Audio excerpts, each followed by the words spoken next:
they're more of an indicator for us of what's happening on a larger scale. You may have heard stories of they call it stringy bark eucalyptus in Australia.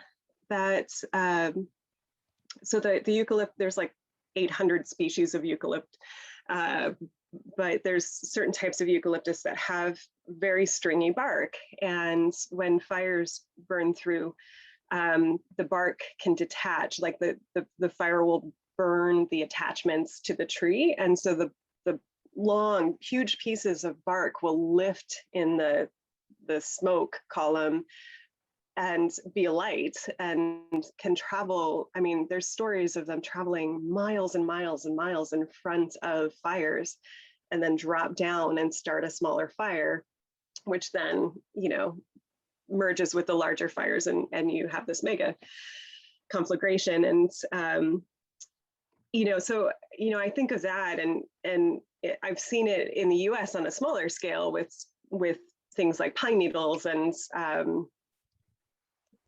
you know, I suppose bits and pieces of bark too, where these, you know, these embers are much larger than like what you think of an ember, and you know, are causing spot, you know, could cause spot fires. And so when you see that happening, when you see these larger embers go, or just lots and lots and lots of, you know, hundreds of thousands of smaller embers, you go, oh, okay, you know, the fire environment is changing, and so we need to change our tactics accordingly. The crews that I worked on, and I think the philosophy of hotshot crews in general, to some degree anyway, are, you know, that you train people to be able to perform at the level above where they're at.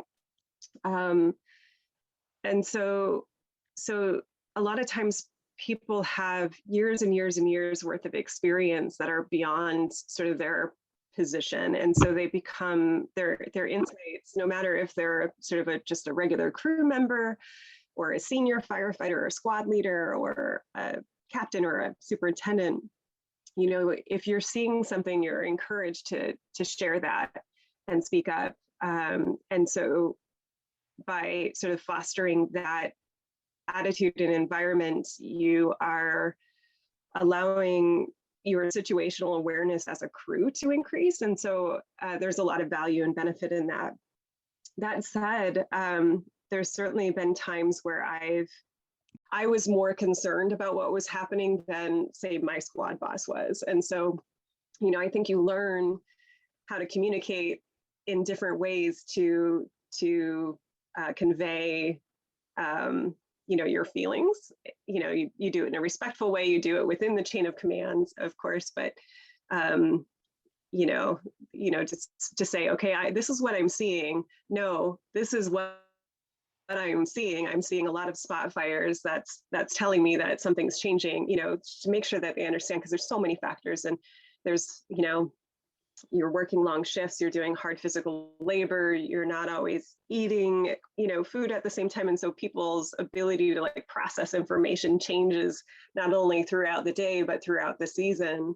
And so, you know, developing those communication skills and those bonds can help, you know, make sure that people feel safe and are trusting in your information and that sort of thing.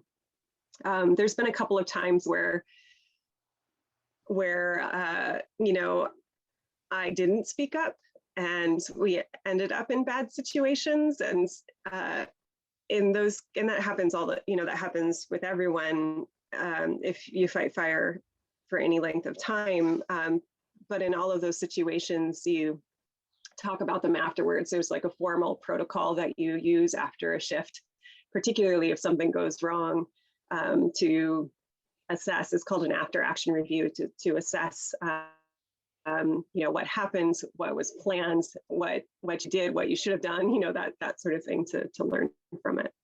There was one in particular where I worked for a superintendent in Colorado who, he loved to burn. I mean, he just, anytime there was a chance to do a backburn or, you know, a firing operation, he loved doing it. But he burned us, and he burned me into a corner twice one time, like he didn't plan the way we were laying down fire appropriately. And one time, you know, we had to go through really hot areas, sort of a hold your breath and run kind of situation. So you're not breathing that superheated air. And that's one of those times where, you know, I was in the ember shower and, you know, with big flames on either side of me. And that was scary. That was scary to have that much heat around and to be, you know, running for that clean air, knowing that if you didn't get there, you were in big, big trouble. It's been really fun for me to reminisce a little bit about my time on the line. I miss it.